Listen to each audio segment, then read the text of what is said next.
मैं ज्योति पारिक और आपका हमारे महाविद्यालय श्रीमती मोहरी देवी तापड़िया कन्या महाविद्यालय के इस यूट्यूब चैनल पर एक बार फिर से स्वागत है। लास्ट वीडियो में हम अपने बीए फाइनल के विश्व के प्रादेशिक भूगोल में हम दक्षिण पूर्वी एशिया के बारे में पढ़ रहे थे और जिसमें हमने दक्षिणी पूर्वी एशिया की स्थिति और विस्तार के बारे में हमने पढ़ लिया था। और आज के वीडियो में हम दक्षिणी पूर्वी एशिया का धरातलीय स्वरूप और जलवायु के बारे में पढ़ने जा रहे हैं। देखिए, हम सबसे पहले हम धरातलीय स्वरूप की बात करते हैं। दक्षिणी पूर्वी एशिया का धरातलीय स्वरूप। धरातलीय स्वरूप देखिए, दक्षिणी पूर्वी एशिया का जो स्वरूप है, धरातलीय स्वरूप है, उसको हम दक्षिणी पूर्वी मलाया पंखाकार क्षेत्र भी कहते हैं। मलाया पंखाकार क्षेत्र, ठीक है। दक्षिणी पूर्वी मलाया पंखाकार क्षेत्र भी इस प्रदेश को हम कहते हैं, जिसके अंतर्गत मुख्य रूप से थाईलैंड, कंबोडिया,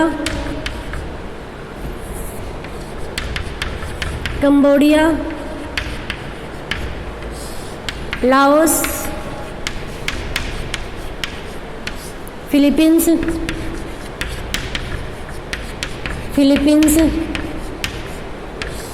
वियतनाम,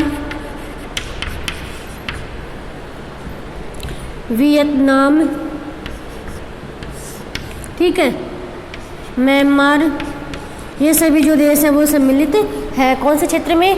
दक्षिणी पूर्वी मलाया पंखाकार क्षेत्र के अंतर्गत, ठीक है। फिर हम इसके धरातलीय स्वरूप की हम बात करते हैं तो इसके पश्चिम में, इस स्वरूप के पश्चिम में अराकान योमा पर्वत श्रेणी स्थित है। अराकान योमा पर्वत श्रृंखला इस प्रदेश के पश्चिम में स्थित है, ठीक है। और इस प्रदेश के मध्य में हम देखें तो इस क्षेत्र के मध्य में है मलाया प्रायद्वीप। इसके मध्य में है मलाया प्रायद्वीप, ठीक है। और इस प्रदेश के पूर्व के बारे में हम देखें तो इसके पूर्व में जो नदी घाटियाँ हैं, जैसे इंद्रावती, साल्विन, इन नदी घाटियों से निर्मित जो मैदान है वो इसके इस भाग के पूर्व में स्थित है। इंद्रावती, साल्विन, चिंदविन नदियों के द्वारा बनाए गए नदी घाटियों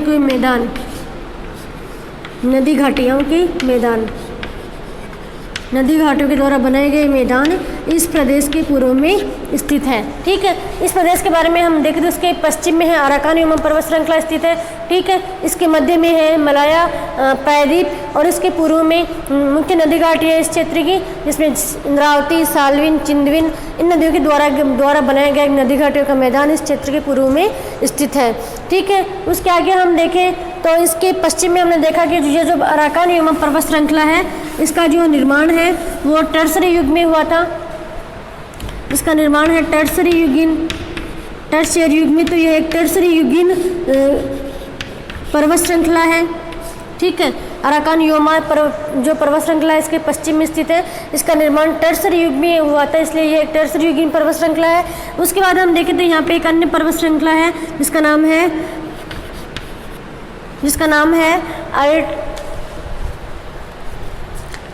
अन्नामाइट। अन्नामाइट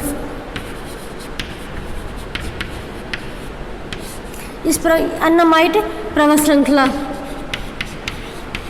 यहाँ पे दो मुख्य पर्वत श्रृंखलाएं स्थित है, एक है अराकान योमा पर्वत श्रृंखला और एक है अन्नामाइट पर्वत श्रृंखला। इसके अलावा यहाँ पे कुछ पठार भी स्थित है, ठीक है। इन पर्वत श्रृंखलाओं के अलावा यह जो अन्नामाइट जो पर्वत श्रृंखला है,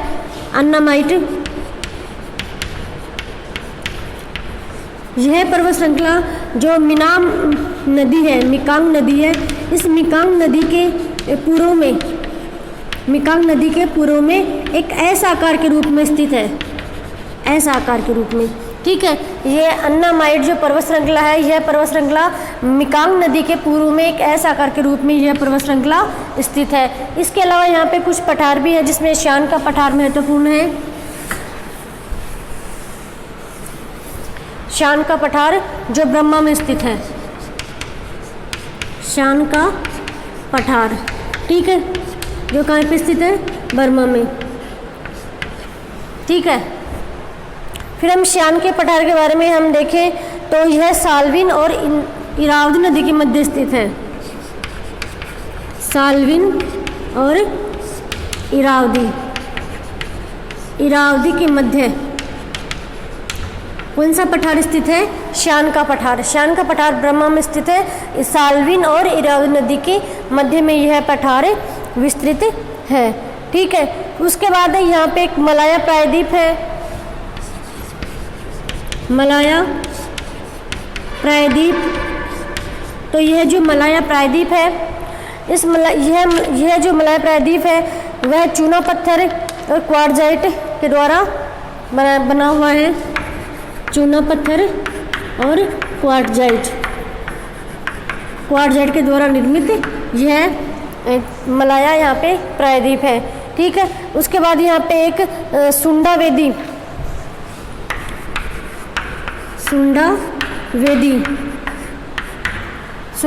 है, जो हिंद चीन के दक्षिण में मलाया से बोर्निया तक विस्तृत है।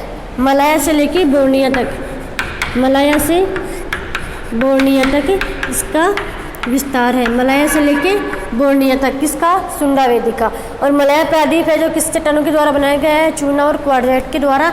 इसके अलावा यहाँ पे श्यान का पठार स्थित है इस क्षेत्र में, जो बर्मा में है, और वह साल्विन और इरावदी के मध्य में स्थित है। उसके बाद ये हो गई यहाँ के धरातलीय स्वरूप।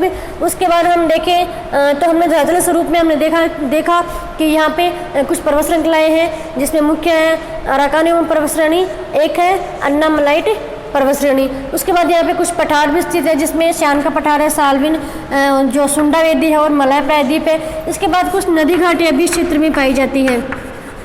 नदियाँ भी इस क्षेत्र में पाई जाती है, जिसमें जो प्रमुख नदियाँ हैं, इस क्षेत्र की प्रमुख नदी है इरावदी, मिनाम, मिकांग, साल्विन,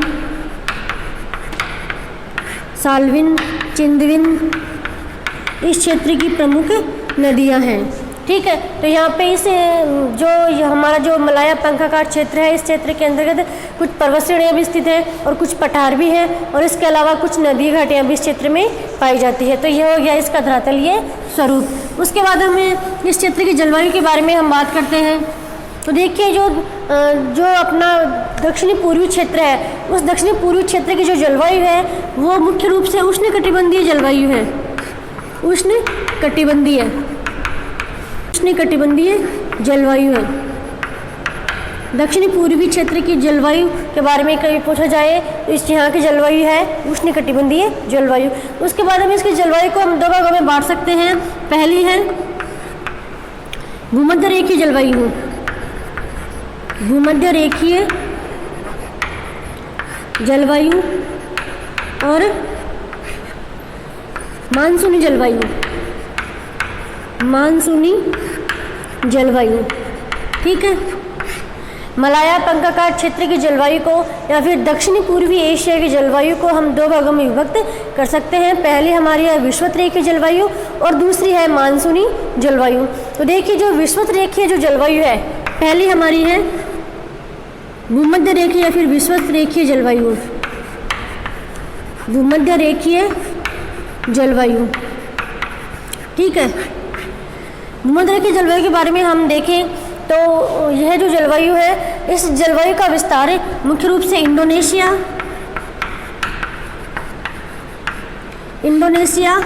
और जो दक्षिणी मलाया है, दक्षिणी मलाया में इस जलवायु का विस्तार है। मुख्य रूप से कौन सी भूमध्य रेखीय जलवायु, इसका विस्तार मुख्य रूप से दो देशों में है, इंडोनेशिया में और दक्षिणी मलाया में। तो इसे भूमध्य रेखीय जलवायु की विशेषता ये है कि हम इसकी विशेषताओं के बारे में देखें तो विषुवत रेखीय प्रदेश की जो जलवायु है उसकी विशेषता ये है कि यहाँ पे विषुवत रेखा इस क्षेत्र के मध्य से गुजरने के कारण यहाँ पे तापमान हमेशा उच्च रहता है, तापमान उच्च रहता है, ठीक है। और तापांतर न्यून पाया जाता है, तापांतर न्यून, ठीक है। और वर्षा संवहनीय प्रकार से होती है, वर्षा संवहनीय है, मतलब दोपहर बाद में होती है वर्षा यहाँ पे हमेशा दोपहर बाद। इस क्षेत्र में वर्षा हमेशा दोपहर बाद में होती है। संवहनीय दोपहर बाद जो वर्षा होती है उसे हम संवहनीय प्रकार की वर्षा कहते हैं। इस क्षेत्र में हमेशा तापमान उच्च रहता है और औसत तापमान हम देखें तो यहाँ पे पूरे वर्ष का औसत तापमान रहता है 27 डिग्री सेल्सियस औसत तापमान, ठीक है। और तापांतर यहाँ पे रहता है केवल 2.5 डिग्री, यहाँ पे तापांतर कम रहता है, केवल 2.5 डिग्री तापांतर रहता है और तापमान हमेशा उच्च रहता है। और औसत तापमान की हम बात करें, सर्दी गर्मी का औसत तापमान देखें तो यहाँ पे 27 डिग्री औसत तापमान रहता है। उसके अलावा हम देखें तो यहाँ पे वर्षा होती है संवहनीय प्रकार की जो दोपहर बाद में होती है। उसके बाद हम वर्षा का औसत स्तर देखें तो 150 से लेके और 200 सेंटीमीटर तक औसत वर्षा इस क्षेत्र में होती है। और सर्वाधिक जो वर्षा होती है इस क्षेत्र की वो होती है जावा में या फिर सुमात्रा में। सुमात्रा में सर्वाधिक वर्षा होती है, ठीक है। तो ये हो गई हमारी पहली प्रकार की जो वर्षा थी। और इसका जो सुमात्रा में वर्षा का औसत देखें तो 500 सेंटीमीटर तक वर्षा होती है यहाँ पे। यह थी हमारी भूमध्य रेखीय प्रकार की जलवायु, जिसमें भूमध्य रेखा इसके मध्य से गुजरती है, इसलिए यहाँ का तापमान हमेशा उच्च रहता है। इसकी प्रमुख विशेषता है कि तापमान उच्च, ठीक है, और उच्च आर्द्रता भी उच्च रहती है। उच्च तापमान और उच्च आर्द्रता। छोटे से शब्दों में इसकी विशेषता यह है कि उच्च तापमान और उच्च आर्द्रता। तो देखिए ये हो गई हमारी विषुवत रेखीय जलवायु, जो मुख्य रूप से इंडोनेशिया और दक्षिणी मलाया में पाई जाती है। यहाँ पे तापमान हमेशा उच्च रहता है, 27 डिग्री सेल्सियस तक रहता है औसत तापमान। वर्षा भी यहाँ पे अधिक होती है, ठीक है। और वर्षा का औसत है 150 से लेके और 200 सेंटीमीटर तक। और इस क्षेत्र की जो सर्वाधिक वर्षा होती है वो होती है सुमात्रा में 500 सेंटीमीटर वर्षा। और वर्षा होती है संवहनीय प्रकार से, ठीक है। तो ये हो गई यहाँ की भूमध्य रेखीय जलवायु। उसके बाद हम देखते हैं मानसूनी जलवायु। अगली हमारी है मानसूनी जलवायु। तो मानसूनी जो जलवायु है वो दक्षिणी पूर्वी एशिया के विभिन्न देश हैं, जैसे म्यांमार, थाईलैंड,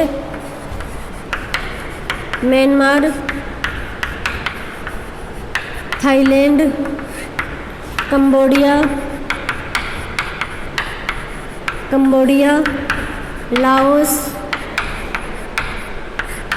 वियतनाम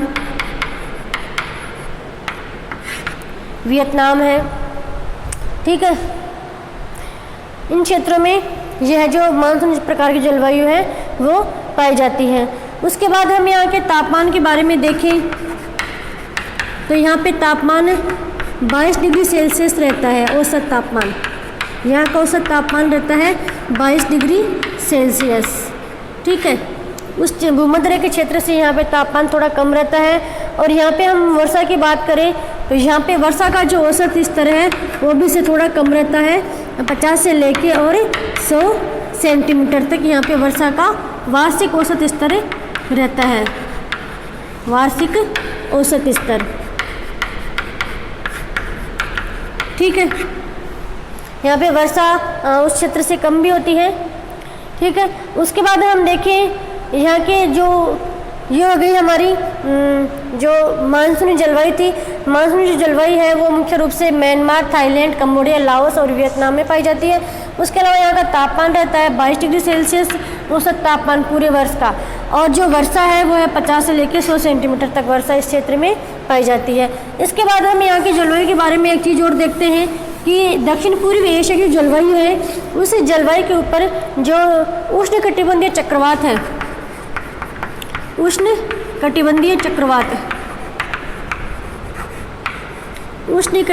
चक्रवात का भी इस वर्षा इसके जलवायु के ऊपर प्रभाव पड़ता है। और जो दक्षिण पूर्वी एशिया में जो मुख्य जो उष्णकटिबंधीय चक्रवात है उसका नाम है टाइफून। क्या नाम है? टाइफून। तो टाइफून नाम का जो चक्रवात है वो किस प्रकार का है? उष्णकटिबंधीय चक्रवात है, ना कि एक शीतोष्णकटिबंधीय या फिर शीतकटिबंधीय चक्रवात। तो जो टाइफून नाम का जो चक्रवात है वो मुख्य रूप से कहाँ पे आता है? दक्षिणी पूर्वी एशिया में। और जो मुख्य रूप से का जो प्रभाव पड़ता है वो प्रभाव पड़ता है ताइवान, फिलीपींस में। टाइफून नामक जो चक्रवात है इस चक्रवात का सर्वाधिक प्रभाव है फिलीपींस और वियतनाम में पड़ता है। ताइवान, फिलीपींस और वियतनाम में यह सबसे अधिक प्रभाव डालता है। और यह जो चक्रवात है वो बहुत तेज़ गति से आता है, इसकी गति बहुत तीव्र होती है, गति इसकी तीव्र होती है और यह अत्यधिक मात्रा में वर्षा करता है। वर्षा भी इस चक्रवात से बहुत अधिक मात्रा में होती है। ठीक है, तो इसकी जो दक्षिण पूर्वी जलवायु है उस जलवायु के ऊपर टाइफून नामक चक्रवात का भी बहुत अधिक प्रभाव पड़ता है। और यह जो चक्रवात है टाइफून, वो एक उष्णकटिबंधीय चक्रवात है, क्योंकि ये उष्णकटिबंधीय क्षेत्र में ही ज़्यादा अपना प्रभाव दिखाता है और यह अपना प्रभाव विशेष रूप से फिलीपींस और वियतनाम में दिखाता है। इसकी जब ये चक्रवात आता है तो बहुत अधिक मात्रा में बहुत अधिक सेंटीमीटर वर्षा इस क्षेत्र में तीव्र गति से होती है। ठीक है, तो आज की वीडियो में हमें दक्षिण पूर्वी एशिया की धरातलीय स्वरूप और जलवायु के बारे में हमने पढ़ लिया है और नेक्स्ट वीडियो में हमें नेक्स्ट टॉपिक लेके आएंगे, जिसके तब तक के लिए धन्यवाद।